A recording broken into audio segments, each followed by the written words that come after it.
आज मैं आपको कुछ सिंपल स्टेप बताने जा रहा हूँ जिससे आप कांच के ग्लास पर नाम लिख सकते हैं।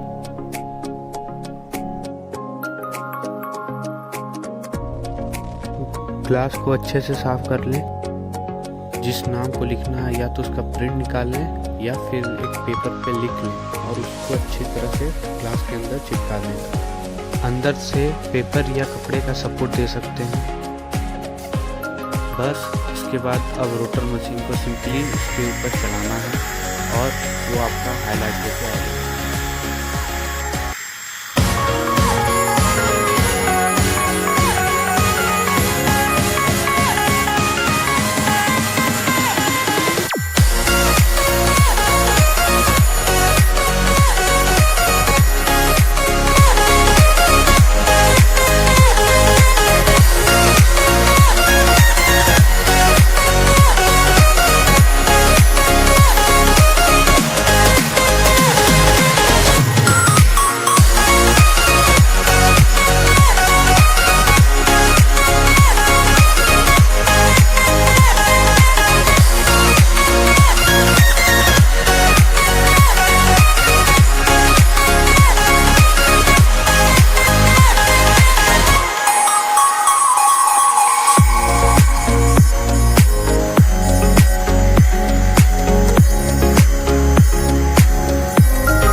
पूरा होने के बाद बस पेपर को बाहर निकाल लेंगे और फिर इसे अच्छे से साफ कर लेंगे।